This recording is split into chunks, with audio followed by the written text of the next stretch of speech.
সুপ্রিয় চাকরি প্রত্যাশী ভাই বোনেরা, জব একাডেমিতে আবার একবার স্বাগতম। আজকে আমি সাধারণ জ্ঞান নিয়ে আলোচনা করব, যেটা খাদ্য মন্ত্রণালয়ের 60 মুদ্রাক্ষরিক কাম কম্পিউটার অপারেটর পদে 2020 সালে যে সাধারণ জ্ঞানগুলো এসেছিল সেই সাধারণ জ্ঞানগুলো আলোচনা করব। প্রথমে এই সাধারণ জ্ঞানের প্রথমে যেটা ছিল সেটা হলো, কোন বীরশ্রেষ্ঠের সমাধি পাকিস্তানের করাচিতে ছিল। কোন বীরশ্রেষ্ঠের সমাধি পাকিস্তানের করাচিতে ছিল? আমরা জানি যে আমাদের স্বাধীনতা যুদ্ধে বীরত্বসূচক 7 জনকে বীরশ্রেষ্ঠ উপাধি দেওয়া হয়েছে। এরপরে এর ভিতরে কোন বীরশ্রেষ্ঠের সমাধি পাকিস্তানের করাচিতে ছিল, অর্থাৎ তিনি শহীদ হওয়ার পরে তার দাপন পাকিস্তানে হয়েছিল এবং পরবর্তীতে তার মৃতদেহ বাংলাদেশে এনে বাংলাদেশের শহীদ বুদ্ধিজীবী কবরস্থানে আবার কবর দেওয়া হয়েছে। তাহলে ইনি হলেন flight lieutenant Motiur Rahman. Flight lieutenant Motiur Rahman.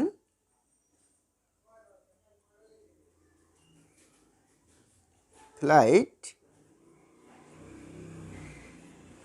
Lieutenant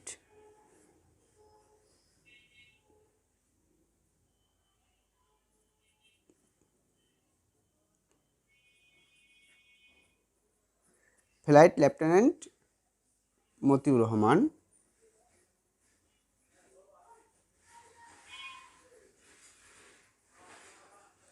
flight lieutenant Motiur Rahman এই বীরশ্রেষ্ঠের সমাধি পাকিস্তানের করাচিতে ছিল। এরপরে 2006 সালের 24শে জুন তার মৃতদেহটি বাংলাদেশে আনা হয়েছে এবং 25শে জুন শহীদ বুদ্ধিজীবী কবরস্থানে দাপন দেওয়া হয়েছে পুনরায়। খ নম্বরে, বাংলাদেশের সংবিধান কত তারিখে কার্যকর করা হয়? বাংলাদেশের সংবিধান 16 ডিসেম্বর 1972। 16 ডিসেম্বর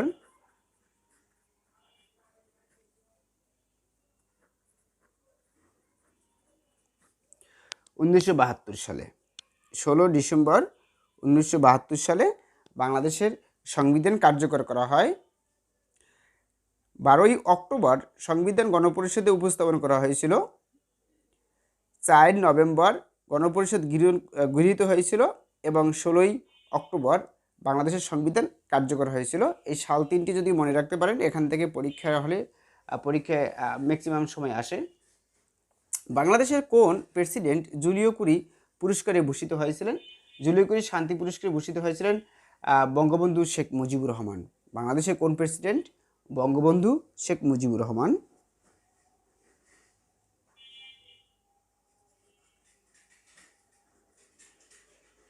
বঙ্গবন্ধু শেখ মুজিবুর রহমান।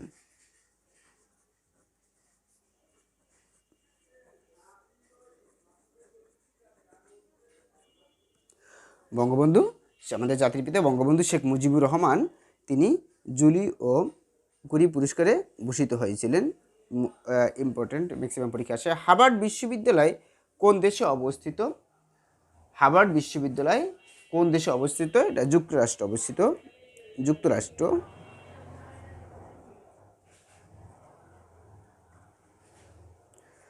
যুক্তরাষ্ট্রে অবস্থিত। কোথায় অবস্থিত? হার্ভার্ড বিশ্ববিদ্যালয় যুক্তরাষ্ট্রে অবস্থিত। প্রথমে প্রশ্নটা ছিল কি, কোন বীরশ্রেষ্ঠের সমাধি পাকিস্তানের করাচিতে ছিল? Flight lieutenant Motiur Rahman. বাংলাদেশের সংবিধান কত তারিখে কার্যকর করা হয়? 16 ডিসেম্বর 1972 সালে। তারপরে প্রশ্ন ছিল, বাংলাদেশের কোন প্রেসিডেন্ট জুলিও কুরি পুরস্কারে ভূষিত হয়েছেন? বাংলাদেশের বঙ্গবন্ধু শেখ মুজিবুর রহমান, আমাদের জাতির পিতা বঙ্গবন্ধু শেখ মুজিবুর রহমান, তিনি জুলিও কুরি পুরস্কারে ভূষিত হয়েছিলেন। হার্ভার্ড বিশ্ববিদ্যালয় কোন দেশে অবস্থিত? হার্ভার্ড বিশ্ববিদ্যালয় যুক্তরাষ্ট্রে অবস্থিত। ঐতিহাসিক 6 দফার প্রথম দফা কী ছিল? ঐতিহাসিক 6 দফার প্রথম দফা ছিল প্রাদেশিক স্বায়ত্তশাসন।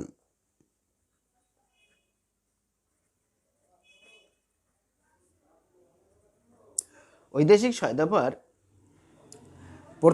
প্রথম দফাটা ছিল প্রাদেশিক স্বায়ত্তশাসন।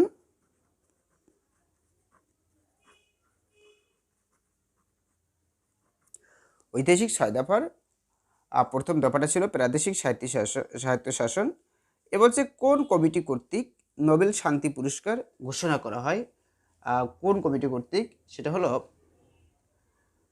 নরওয়েজীয় নোবেল কমিটি। আমি লিখে দিই, নরওয়েজীয় নোবেল কমিটি, নর ও অন্ত্যেষ্টিয় একার জয়দিকের অন্ত্যেষ্টিয়, এগুলো কিন্তু বানানের দিকে খুব খেয়াল করতে হবে। নরওয়েজীয় নোবেল কমিটি।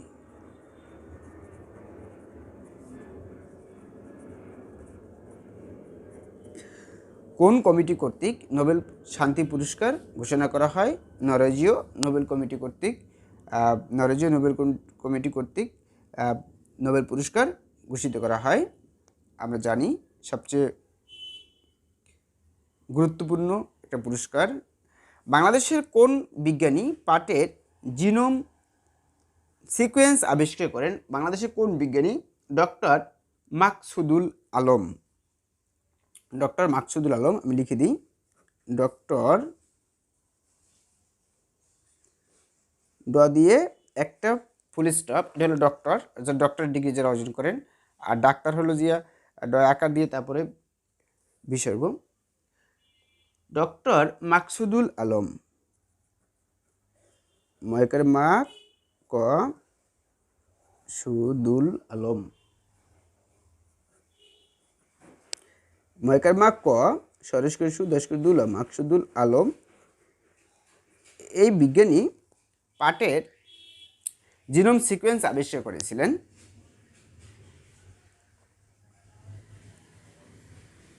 বাংলায় জমিদারি প্রথা উচ্ছেদে কোন নেতা মুখ্য ভূমিকা পালন করেছিলেন? বাংলায় জমিদারি প্রথা উচ্ছেদে কোন নেতা মুখ্য ভূমিকা পালন করেছিলেন? শেরে বাংলা একে ফজলুল হক, বাংলার বাঘ নামে খ্যাত শেরে বাংলা একে ফজলুল হক।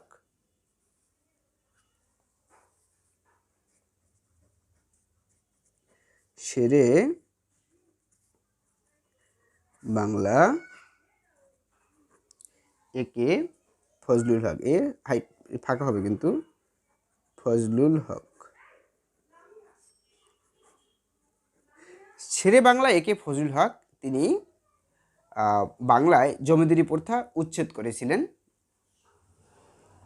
তারপরে প্রশ্নটা ছিল কক্সবাজারে কোন দুটি উপজাতি বাস করে?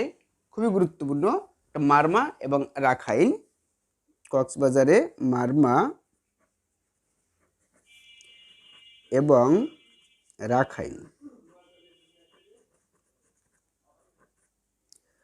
কক্সবাজারে মারমা এবং রাখাইন এই দুইটি উপজাতি বাস করে। আশা করি আপনারা এখানে বুঝতে পেরেছেন। আবার আরও কয়েকটা সাধারণ জ্ঞান এখানে ছিল, সেই সাধারণ জ্ঞানগুলি আমি দেখাবো।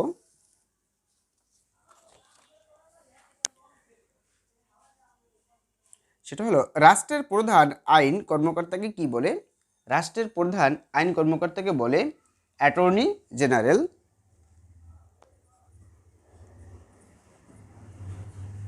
অ্যাটর্নি জেনারেল বলে।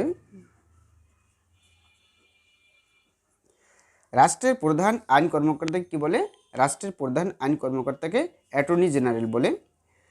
স্বাধীন বাংলাদেশে নির্মিত প্রথম সমুদ্র বন্দর কোনটি? স্বাধীন বাংলাদেশে নির্মিত প্রথম সমুদ্র বন্দর হলো পায়রা সমুদ্র বন্দর, যেটা পটুয়াখালী জেলায় অবস্থিত। পায়রা সমুদ্র বন্দর, পায়রা সমুদ্র বন্দর, এটা পটুয়াখালী জেলায় অবস্থিত। পটুয়াখালী জেলায় অবস্থিত পায়রা সমুদ্র বন্দর, এটা পটুয়াখালী জেলায় অবস্থিত। ভূমিকম্পের তীব্রতা পরিমাপক যন্ত্রের নাম কি? ভূমিকম্পের তীব্রতা পরিমাপক যন্ত্রের নাম হলো রিক্টার স্কেল।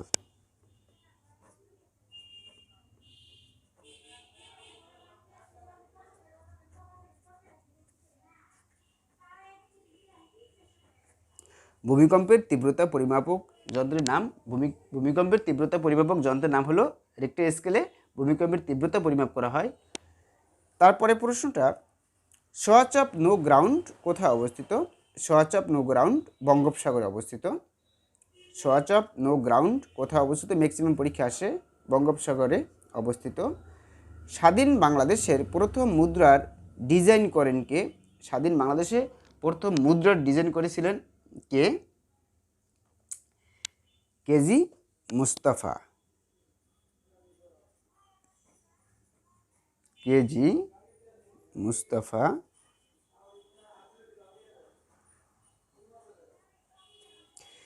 মুস্তাফা তিনি স্বাধীন বাংলাদেশের প্রথম মুদ্রার ডিজাইন করেন।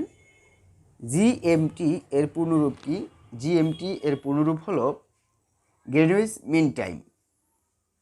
জিএমটি এর পূর্ণরূপ, এটা আসলে ইংরেজিতে লিখতে হবে কিন্তু, GRWNWICH গ্রেনউইচ মিন টাইম, MEAN। আপনি জানেন যে এটা অ্যাব্রিভিয়েশন, এটা বড় হাতের অক্ষর দিয়ে শুরু হতে, আবার এম যখন লাগবে মিন তখন এম বড় হাতের অক্ষর দিতে হবে, টাইম টি বড় হাতের হবে, TIME, Greenwich mean time. GMT এর পূর্ণরূপ কি? জিএমটি এর পূর্ণরূপ হলো Greenwich mean time. Long walk to freedom কার আত্মজীবনী? লং ওয়াক টু ফ্রিডম কার আত্মজীবনী? লং ওয়াক টু ফ্রিডম এটা হলো দক্ষিণ আফ্রিকার প্রথম কৃষ্ণাঙ্গ প্রেসিডেন্ট নেলসন ম্যান্ডেলা। এটা কি? দক্ষিণ আফ্রিকার প্রথম কৃষ্ণাঙ্গ president Nelson Mandela. Nelson Mandela, আমি শর্ট করে লিখলাম, আপনারা লিখবেন দক্ষিণ আফ্রিকার প্রথম কৃষ্ণাঙ্গ প্রেসিডেন্ট নেলসন ম্যান্ডেলা। তিনি লিখেছিলেন লং ওয়াক টু ফ্রিডম তার আত্মজীবনী। তিনি স্বপ্ন দেখতেন যে শ্বেতাঙ্গ এবং কৃষ্ণাঙ্গ নিয়ে, যে তারা একদিন যে কৃষ্ণাঙ্গদের বর্ণবাদ প্রথা থেকে তারা দূরে সরে আসবে। তার স্বপ্ন বাস্তবায়ন হয়েছে। সেই নেলসন ম্যান্ডেলা, যে লং ওয়াক টু ফ্রিডম কার আত্মজীবনী, নেলসন ম্যান্ডেলা ইনি দক্ষিণ আফ্রিকার প্রথম কৃষ্ণাঙ্গ প্রেসিডেন্ট। বাংলাদেশের সংবিধানের কত অনুচ্ছেদে চিন্তা ও বিবেকের স্বাধীনতার কথা বলা হয়েছে? বাংলাদেশের সংবিধানের কত অনুচ্ছেদে চিন্তা ও বিবেকের স্বাধীনতার কথা বলা হয়েছে? বাংলাদেশের 39 নং সংবিধানের 39 নং অনুচ্ছেদে, 39 নং মুখস্থ করতে হবে, 39 নং অনুচ্ছেদে। আমার আশা আছে যে আমি প্রত্যেকটা টপিকস নিয়ে ভিন্ন ভিন্ন ভিডিও করব, কিন্তু যেমন সংবিধান নিয়ে করব, বাংলাদেশ নিয়ে, আন্তর্জাতিক নিয়ে করব, কিন্তু সময় দিয়ে করতে হয়, তো এই জন্য আমি একটু শর্টভাবে লিখলাম। আর যেভাবে যেটা লেখা আছে এভাবে এটা মুখস্থ করবেন। আর যখন আমি বড় ভিডিও নেব তখন সেটা দেখবেন। বাংলাদেশের সংবিধানের কত অনুচ্ছেদে চিন্তা ও বিবেকের স্বাধীনতার কথা বলা হয়েছে? 39 অনুচ্ছেদে চিন্তা ও বিবেকের স্বাধীনতার কথা বলা হয়েছে। আন্তর্জাতিক অপরাধ আদালতের সদর দপ্তর কোন শহরে অবস্থিত?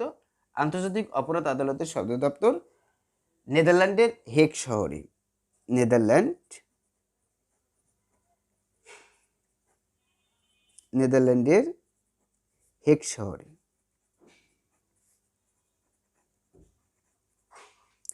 নেদারল্যান্ডের হেগ শহরে আন্তর্জাতিক অপরাধ আদালতের সদর দপ্তর অবস্থিত। অসমাপ্ত আত্মজীবনী কার লেখা? অসমাপ্ত আত্মজীবনী বঙ্গবন্ধু শেখ মুজিবুর রহমানের লেখা অসমাপ্ত আত্মজীবনী। বিশ্ব খাদ্য দিবস কবে বা কত তারিখে? বিশ্ব খাদ্য দিবস 16ই অক্টোবর হলো বিশ্ব খাদ্য দিবস, 16ই অক্টোবর।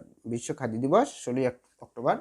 সুপ্রিয় শিক্ষার্থী, আজকের এই খাদ্য মন্ত্রণালয় 60 মধ্যরক্ষিক পদে 2020 সালে যে প্রশ্ন ছিল সেগুলো আমি দেখালাম এ পর্যন্তই। পরবর্তীতে আমি এর ভিডিওতে আরও বিষয় নিয়ে আসবো। যদি আমার ভিডিওটি ভালো লাগে, যদি আপনাদের একটু উপকার হয়, তো আমার চ্যানেলটি লাইক করবেন, কমেন্ট করবেন এবং সাবস্ক্রাইব করে আমার চ্যানেলের সাথেই থাকবেন। ইনশাল্লাহ ভালো থাকবেন সবাই। পরবর্তীতে আরও কোনো ভিডিওতে দেখা হবে।